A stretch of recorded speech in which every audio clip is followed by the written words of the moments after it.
Salut chers humains, aujourd'hui plongeons dans une question qui vous a probablement traversé l'esprit. Suis-je vraiment une bonne personne? Prenons une grande respiration et explorons cela ensemble. Maintenant, avant que vous ne commenciez à transpirer en pensant à cette fois où vous avez mangé la pizza de votre colocataire sans demander, prenons une grande respiration et explorons cela ensemble.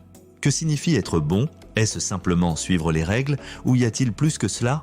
Commençons par une petite expérience de pensée. Imaginez que vous marchez dans la rue et que vous voyez un portefeuille par terre. Vous le ramassez et surprise, il est rempli d'argent. Que faites-vous si votre premier instinct est de regarder autour de vous pour des caméras cachées et de crier « Est-ce que je me fais piéger ?» Félicitations, vous êtes un produit de la télé-réalité. Mais sérieusement, que feriez-vous? Si vous avez dit que vous essaieriez de le rendre à son propriétaire, vous pensez peut-être « Vous voyez, je suis une bonne personne ?» Pas si vite, Sherlock. Bien que ce soit certainement un acte de bonté, être une bonne personne ne se résume pas à des gestes ponctuels. C'est plutôt comme un projet de toute une vie, un peu comme essayer de plier un drap housse. Ça demande de la pratique, de la patience, et parfois on a juste envie de le rouler en boule et de le fourrer dans le placard. Maintenant, parlons des intentions. Vous pensez peut-être, tant que mes intentions sont bonnes, cela fait de moi une bonne personne, non ? Eh bien, pas exactement. Vous savez ce qu'on dit à propos du chemin de l'enfer pavé de bonnes intentions. C'est comme cette fois où j'ai essayé de surprendre mon partenaire en cuisinant le dîner. J'avais de bonnes intentions, mais disons simplement que les pompiers ont eu aussi une surprise.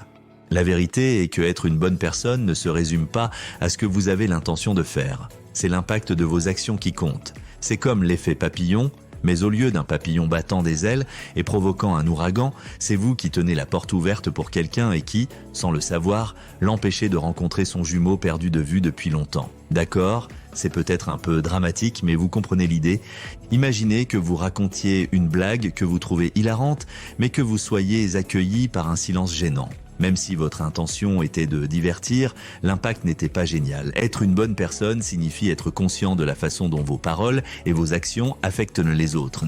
Parfois, faire la bonne chose peut ne pas vous faire sentir bien sur le moment. C'est comme manger vos légumes quand vous avez envie d'un sundae au chocolat. À long terme, ces choix difficiles vous rendent service. La cohérence est cruciale. Être une bonne personne n'est pas quelque chose que vous pouvez simplement cocher sur votre liste.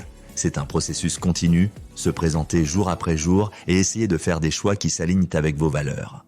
Nous sommes tous humains, ce qui signifie que nous allons faire des erreurs. La clé est la façon dont vous gérez ces faux pas. Reconnaissez-vous vos erreurs? Essayez-vous de les réparer et d'en tirer des leçons? L'empathie est essentielle. Être une bonne personne implique souvent de se mettre à la place de quelqu'un d'autre. Imaginez que vous soyez impatient dans une file d'attente. Prendre un moment pour considérer la situation de l'autre personne peut vous aider à réagir avec gentillesse plutôt qu'avec frustration. Abordons le fameux problème du tramway en éthique. Sacrifieriez-vous une vie pour en sauver 5? Ce dilemme montre à quel point la moralité peut être complexe. Être une bonne personne implique souvent de lutter avec des questions éthiques difficiles. La gentillesse est cruciale, mais il ne s'agit pas seulement de complimenter tout le monde. La vraie gentillesse implique souvent de faire des choses qui ne vous profitent pas nécessairement. Ce sont souvent les petits gestes qui font la plus grande différence. Un sourire à un étranger, tenir la porte ouverte, être patient avec quelqu'un qui apprend. La croissance personnelle est un aspect important. Être une bonne personne n'est pas une destination, c'est un voyage. Cela implique de l'introspection, ce qui peut être inconfortable. Il s'agit de regarder votre propre comportement de manière critique et d'être honnête avec vous-même sur les domaines où vous pourriez vous améliorer. Le pardon est un élément clé. Être une bonne personne implique souvent de lâcher prise sur les rancunes et le ressentiment. Cela ne signifie pas que vous devez apprécier ceux qui vous ont fait du tort, mais plutôt choisir de ne pas laisser leurs actions continuer à avoir un impact négatif sur votre vie. Dans le monde des réseaux sociaux, il est facile de tomber dans le piège de la bonté performative. Rappelez-vous que être une bonne personne ne consiste pas à obtenir des likes ou des followers. Certains des meilleurs actes de gentillesse sont ceux que personne ne connaît jamais. La responsabilité est cruciale. Être une bonne personne signifie prendre la responsabilité de vos actions, même quand c'est inconfortable. Il s'agit d'admettre quand on a tort, de s'excuser sincèrement quand on a blessé quelqu'un et de réparer quand c'est possible. Être une bonne personne ne signifie pas être parfait. En fait, chercher la perfection peut parfois faire obstacle à la réelle bonté. Au lieu de viser la perfection, visez le progrès. Célébrez les petites victoires, apprenez des revers et continuez d'avancer. Vos valeurs personnelles sont comme votre boussole morale. L'important est de déterminer quelles sont vos valeurs et d'essayer de vivre en accord avec elles de manière cohérente. N'oubliez pas que les valeurs peuvent évoluer au fil du temps à mesure que vous grandissez et apprenez. Être une bonne personne ne consiste pas seulement à éviter les mauvaises actions. Il s'agit d'essayer activement de faire une différence positive dans le monde. Cela peut aller du bénévolat dans un refuge local à simplement ramasser les déchets que vous voyez dans la rue. Si toute cette discussion sur le fait d'être bon vous fait vous sentir dépassé, prenez une grande respiration. Rappelez-vous, être une bonne personne ne consiste pas à cocher toutes les cases d'une liste de contrôle de la bonne personne universelle. Il s'agit de faire de votre mieux avec ce que vous avez là où vous êtes. Récapitulons quelques points clés.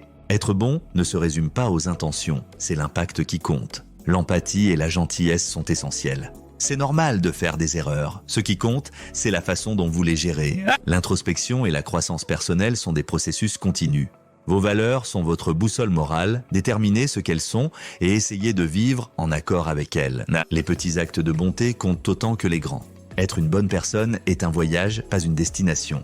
Alors, êtes-vous vraiment une bonne personne? Si vous vous posez cette question, c'est déjà un bon début. Le fait que vous y réfléchissiez montre que vous vous souciez d'être bon. Et c'est déjà la moitié de la bataille.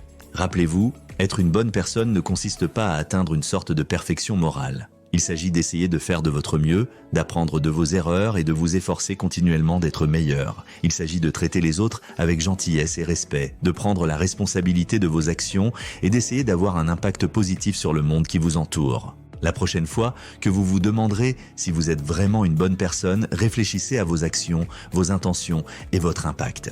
Essayez-vous de faire de votre mieux pour être gentil, honnête et utile. Êtes-vous prêt à admettre quand vous avez tort et à réparer? Êtes-vous ouvert à l'apprentissage et à la croissance? Donc, la prochaine fois que vous vous demanderez si vous êtes vraiment une bonne personne, prenez un moment pour réfléchir à vos actions, vos intentions et votre impact. Essayez-vous de faire de votre mieux pour être gentil, honnête et utile. Êtes-vous prêt à admettre quand vous avez tort et à réparer?